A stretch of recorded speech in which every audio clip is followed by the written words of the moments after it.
Welcome back. You're watching the small and mid-cap show. Well, Paisalo Digital is in focus on back of considering fundraising through various modes. And today we have with us on our show Mr. Santanu Agarwal, Deputy MD of Paisalo Digital.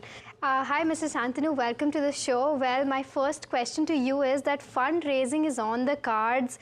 Can you give us a brief as to where these funds will be used? Namaste. Thank you for allowing me to come on the show. So we've just recently got the board approval to go ahead with the QIP. We are planning to use the QIP primarily for the expansion of the book. So we are targeting a mix of on-book and co-lending exposure to be increased on the book through the money being raised through the QIP. So that's the primary plan. Right, and your CAR is approximately at 37%. If your CAR is so healthy, why are you raising funds again? So the CAR has always been healthy. We have always maintained that we need to maintain adequate capital levels. It allows us to take on certain products and parameters despite the regulatory changes that may occur at a future point of time. That's reason number one. Number two is that despite the CAR being so heavy, the markets are performing really well. And we feel it's a good opportunity to enter the market and raise some primary money, because the last time we did a primary issue was in 2010. So we have not come into the market in a long time. We come very rarely, but we come and we give a very huge upside opportunity to the stakeholders and the investors who participate in our issues. So yeah. Right.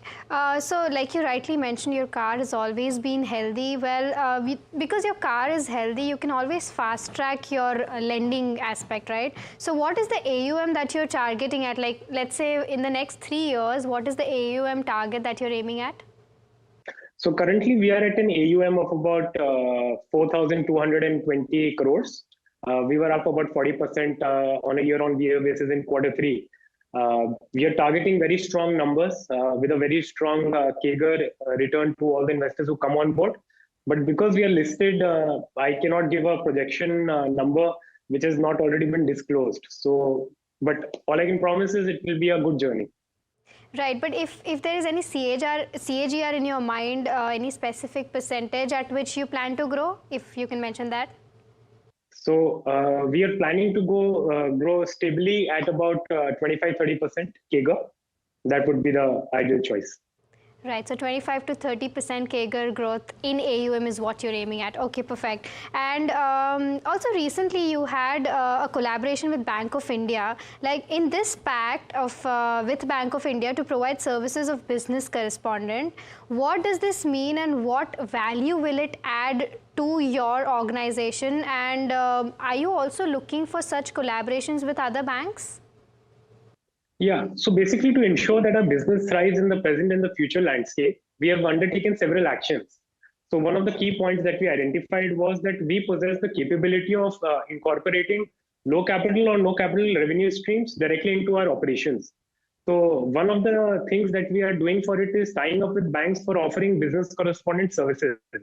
They allow us to generate a revenue without investing significant capital or basically partaking significant capital requirement. So we already have one national business correspondent tie-up with SBI, and we have rolled out over 800 locations with them as of Q3. This is the second tie-up that we have done with Bank of India, and we are very open to looking at new tie-ups. What we are seeing is that, recognizing the evolving profitability dynamics, we are understanding that we need a certain type of holding certain type of loans or credits or assets have become less lucrative and would require more capital requirements because of the significant stringent changes that have come. So consequently, we are basically strategically allocating credit and capital where it makes sense, while focusing on generating granular credit-related revenue and capital-related revenue to maximize profitability for Paisalo. Okay. Also, in terms of customers, what is the run rate at which you're planning to grow at? So we are currently at about 34 lakh customers. We added roughly 8 lakh customers on a quarter-on-quarter basis. In Q2, we were at about 28 lakh customers as far as I can recall. So the number of customers being added on a quarter-on-quarter basis have gone up significantly. As of FY23, we were at, I think, 15 lakh customers. In Q1, we were at 22 lakhs. In quarter one, we were at 22 lakhs. In quarter two, we were at about 26, 27 lakhs. And in quarter three, we are at 34 lakhs. So we have added significant amount of customers. On a cumulative basis, I think we added in about 3 quarters, 22 lakh customers in comparison to ending the last financial year at about 15 lakh customers. So the run rate remains extremely strong. Right, I'm sure it's strong. Also, in terms of your new customers versus existing customers, what is the AUM contribution, like in terms of percentage or maybe in terms of absolute terms? New customers are adding more or the old ones are adding more? So it's a mix between all of them, between the both of them, sorry.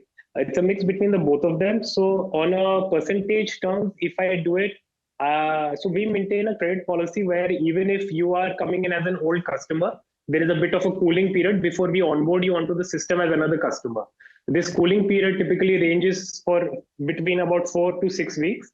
So it's not like if you finish a credit line, let's say 24-month credit line in the 24th month, we will give you another loan in the 25th month itself. There is a little bit of a cooling period. This allows us to maintain very stringent capital credit requirements and credit parameters. So I would say the current split is about 55-45, where 55% is coming from about existing customers, and we are obviously adding about 45% new customers. All right. And also in terms of touch points, what does the growth aspect look like? Where are you at right now, and what is the growth target that you're aiming at? So as of I think it was as of last year FY23, we were at about 1,052 touch points. As of quarter three, we are at 1,944 touch points.